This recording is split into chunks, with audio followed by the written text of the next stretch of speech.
Good afternoon, everybody. What is going on? I am jeffgrantMEDIA, and we have my first box from Unmarked.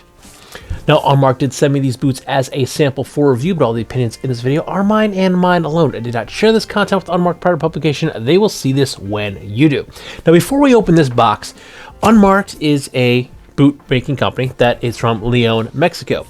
If you're unfamiliar with León, Mexico, they are essentially the boot capital of the world. I believe they have been making boots there since about 1645. So a lot of boots have come from León, Mexico, and the owner and founder of Unmarked is actually born and raised there, so it was kind of a no-brainer that he kind of went into this business. Now, I believe Unmarked has been around for about 10 years now, and they have been on my radar for the past, I don't know, 6-8 months or so, but this is now my first sampling of them, and I'm pretty excited to check these boots out because I've been waiting for a little while for them. So without further ado, let's crack this box on open and see what we have inside.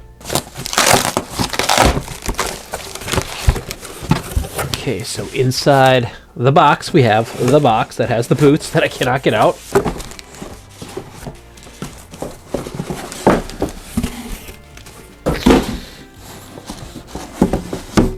So there we go, Unmarked handcrafted boots. Let's see. Ooh, I can smell them already. Smell that leather. They smell good. Ooh, they are nice. They are very, very nice. Oh, wow. They're wrapped in bags, and I can already smell the leather. Oh yeah. Oh yeah. These were definitely worth the wait. I can immediately smell these the second I pulled the lid off that box. Oh my god. Oh wow. Wow. That is a nice pair of boots. This is the Unmarked DB Hunter with the Vibram Christie sole, and I really dig these boots. All right, so before we dig into the first impressions and trying them on, let's hit a few of the specs and features of the boot. The DB Hunter with the Christie sole comes in at $430 USD. The upper is made from a cowhide veg tan leather that is gold rated by LWG. It has a calf leather lining. The footbed is a veg tan footbed with a cork cushioning. The midsole is veg tan leather with natural cork filling. It features full brass hardware, an embroidered pull tab. The laces are a rawhide tanned leather. This features Goodyear welt construction with a hand-shaped Vibram Christie sole. And the boot is built on Unmarked's 2012 last that is a E width. Now, Unmarked boots are MTO. That means made to order. So they don't have these just laying around in stock. They don't mass produce them. What that allows them to do is drastically reduce waste. So they can be deliberate with what boots they are manufacturing, so there's not just things sitting around in warehouses, which creates overhead, which does make the cost of things rise because they have to carry insurance for things like that. But then when they're manufacturing boots, they're not just cutting, say, 50 pairs of boots in a size 9, and then they only are selling size 10s, and all those 9s are just sitting on a shelf somewhere. So it helps them to produce exactly what is needed.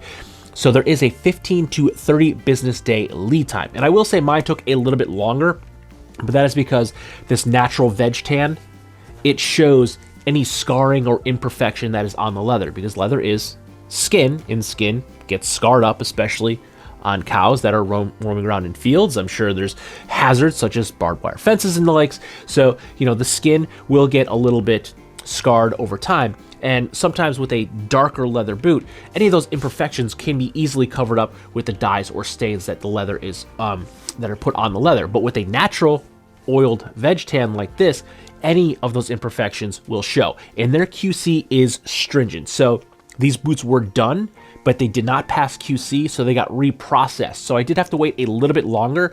And I mean, looking at them, both of these boots, like I can see like what appears to be some scarring on the leather, and like I'm not even calling them imperfections. I'm just calling them wear marks of the animal. But you could see like spots in the leather where like the actual animal that this once belonged to would have had a scar or a mark of some sort, but nothing that I would personally kick back, because they're all characteristics of the leather, and I'm totally fine with what I'm seeing, but they have a much more trained eye than me, so there could have been something a little more drastic, which is why these boots were reprocessed.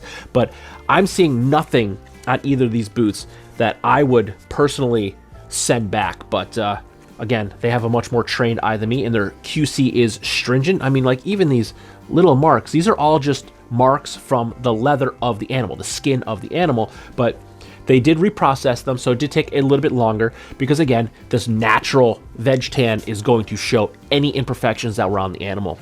You can't hide it when there's basically no stain to cover up any scarring or any imperfections, but from what I'm seeing, I'm absolutely loving these boots. Now, the soles of these are also hand-shaped, which means this Christie insole was glued on this boot and then hand-shaped.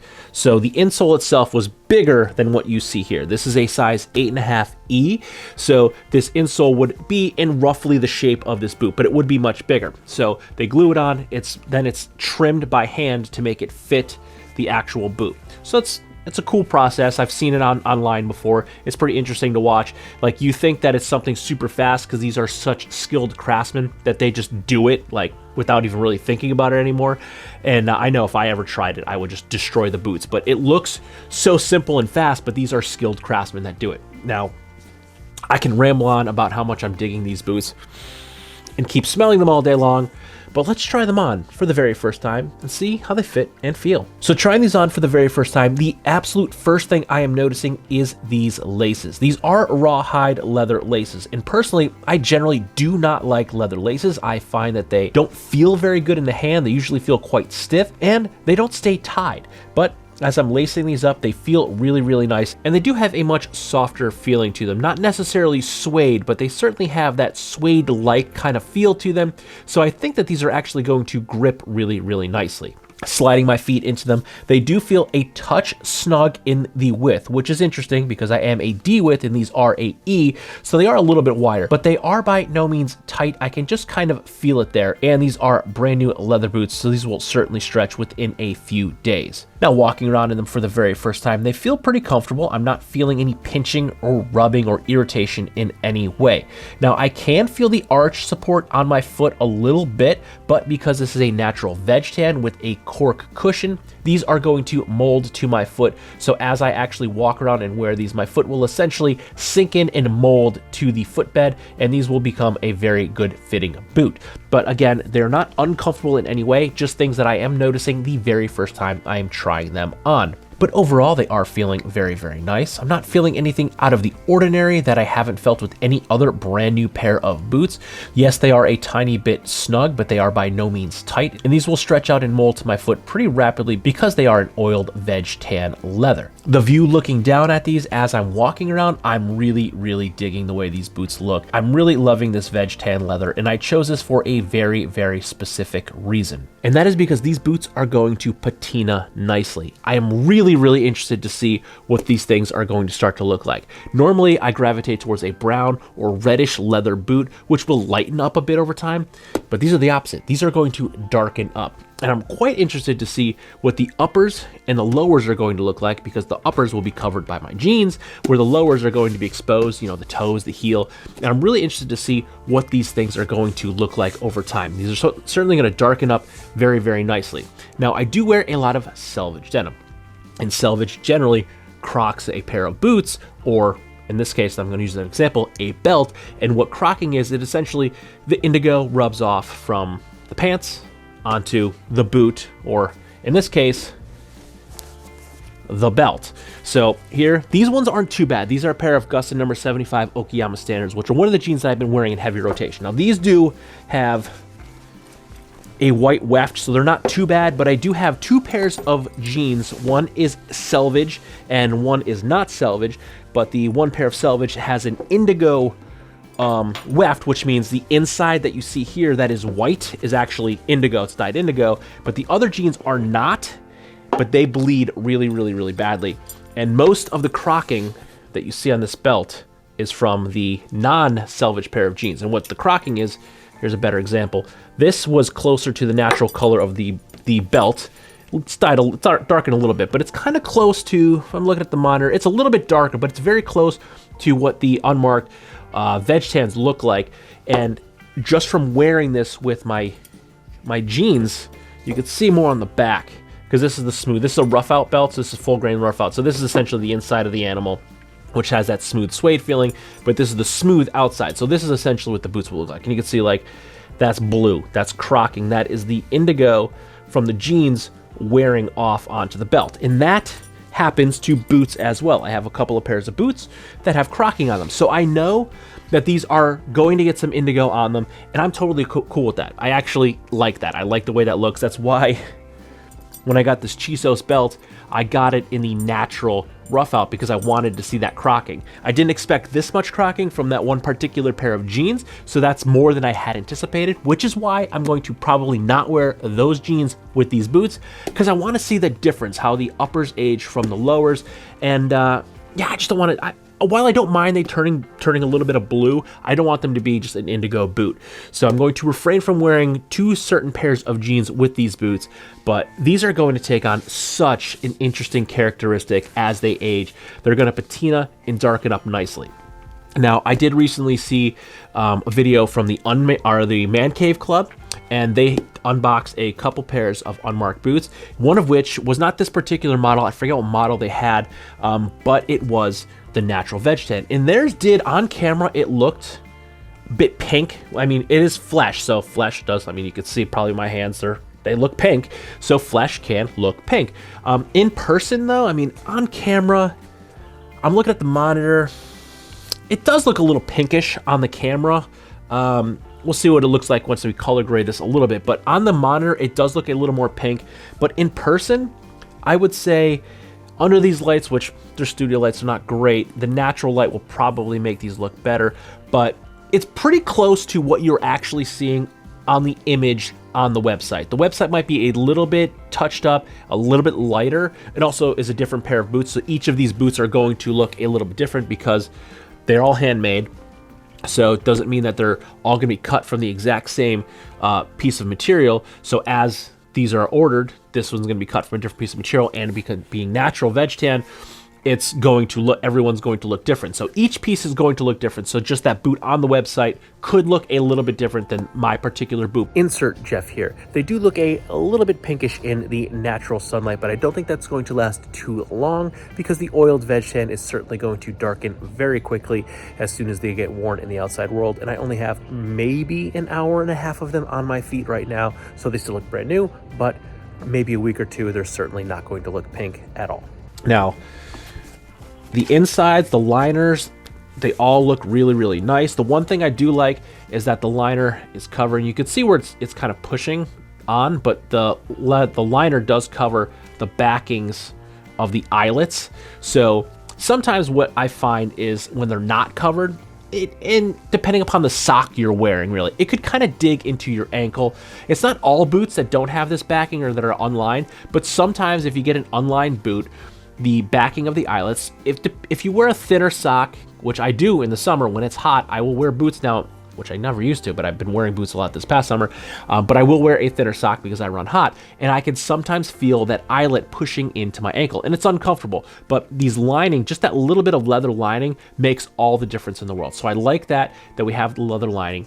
And the pull tab, it was great. I did use the pull tab to put the boots on when I was trying them on. It was nice that I can grab it instead of trying to grip it, which is kind of difficult now because these are pretty slippery because they're brand new boots and the leather's still smooth and not broken in. So it's trying to grip real hard to hold it in. And I put I put one of these boots on with it, and then I realized it was a grab handle. And then I think it was the left boot. I usually put my left boot on first, so I probably struggled with the left boot. And then I realized I had a pull tab for the right boot. So the pull tab worked really, really nicely.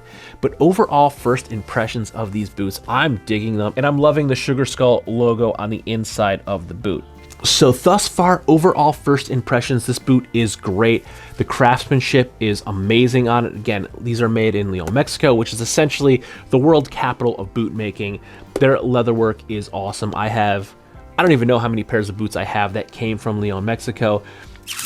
I'm trying to think, it's got to be at least a half a dozen, if not more, pairs of boots came from there, and they're great. Everything I've had that's come out of there is amazing. They know their leather, they know their boots, and they make things really, really well.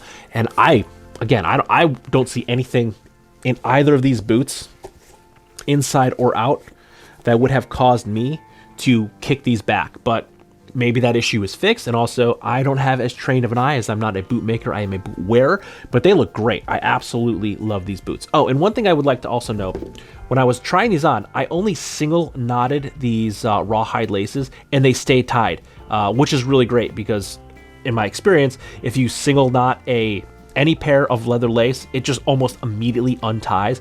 But even though I was not a leather lace fan, I think these laces right here from Unmarked have won me over. I might have to shoot them an email and ask them if they could just send me like a dozen pairs of these laces so I could put them in like all my boots. But the laces did stay tied, even with a single knot on a leather lace, which has never been my experience in life. Leather laces always come untied, and you can see here I'm manhandling this one, and it's not down any pressure, but it's just single knotted, and it's still tied for a leather lace. So overall first impressions of the Unmarked DB Hunter with the, poke myself in the eye, the Christie sole, is these things are great.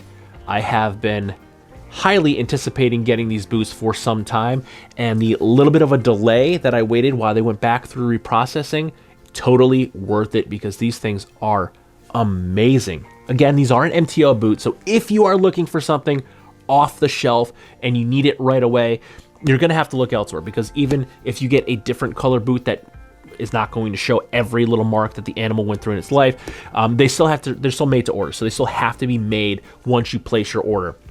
So you're gonna have to be waiting probably upwards of a month. But the shipping was lightning fast. I got that within like 3 days. It actually came like 3 days earlier, so the shipping was super lightning fast. They shipped DHL Express, so from Leon, Mexico to northeastern Pennsylvania, which is, you know, it's not close. It's probably close to driving coast to coast, so I would say maybe 3,000 miles or so. I guess I can Google map it and put a number up on screen. But they got here lightning fast within 3 days, and they were supposed to arrive on Monday, and I got them on a Friday, so they actually came 3 days early. So the shipping was lightning fast once they were made, and thus far, yeah, I'm really, really digging these boots. I've been, again, really excited for these. I've been waiting for these to come, and it was well worth the wait. Not even wearing them, just trying them on, I can already tell it was worth the wait. These things are great. And again, the color is a little bit closer to, or it's closer to what you see on the website in person than what you are seeing through on the camera, because lighting and cameras and filters and color grading, it's all playing a part in what this thing's gonna look like. But in person, it is pretty close to what you can see on the actual website. So stay tuned. There will be a full real use review in about a month, and then there will be a long-term review coming out in probably 5 to 6 months down the line. So stay tuned. We will be checking back. I'm really, really interested to see what these boots are going to look like in the long run. So I'm excited to put these on my feet and start wearing them today. So if you like this video or any of my other videos, don't forget to like, comment, share, and subscribe. Smash that big red button and ring that bell right next to it so you get notifications the next time I post a brand new video. Good night.